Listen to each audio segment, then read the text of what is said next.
Well, Sri Lanka's former president Gotabaya Rajapaksa is expected to return to the country after fleeing a wave of anti-government protests 2 weeks ago. A cabinet spokesperson was not precise about the timetable, but said he expected Mr Rajapaksa to return soon. And he emphasised that the former leader was not in hiding. Mr Rajapaksa was last seen in Singapore.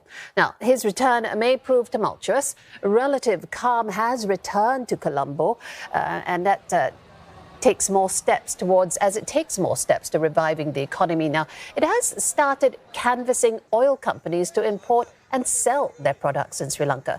The government says the state-run petroleum company will share its fuel pumps with new players. And this is to resolve the acute shortage of fuel as the country seeks external aid to help ease the economic meltdown. Now, Rebecca Bundan joins us live from Colombo with more.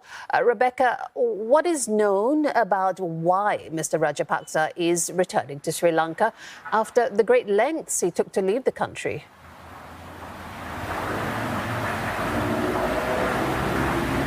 Yes, well, if we remember when earlier this month public anger really boiled over and the protests intensified with the presidential palace being stormed and the Prime Minister's house being set on fire by demonstrators, that was the point when Mr Rajapaksa actually left the country. He went to the Maldives and then on, of course, to Singapore, where he actually resigned.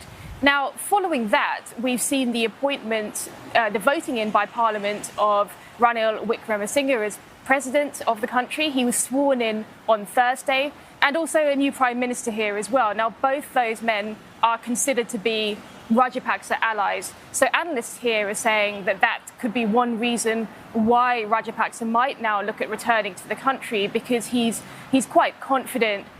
He might be quite confident, that is, that he actually has the support of those people who are now in power. Whereas at that point, where there was the instability with the government, uncertainty over everything that was happening, people were saying that he might even be arrested in the country. So they're saying that's why he fled. Now, this cabinet spokesperson is saying that, in fact, Mr Rajapaksa didn't actually flee the country. He's not in hiding, that he will return. But certainly there's an awful lot of public anger here against Mr Rajapaksa, who they blame for this huge economic crisis in Sri Lanka. They say that he's responsible for mismanagement, that he should be held accountable as people are struggling with essentials, access to fuel, medicine, food, soaring inflation levels. There's definitely a lot of public anger here against him. It will be interesting to see what happens if and when he actually does return, which we don't know when that might be.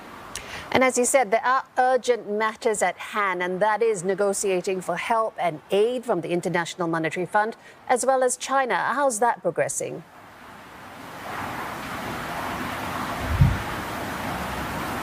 That's a process that is still very much ongoing.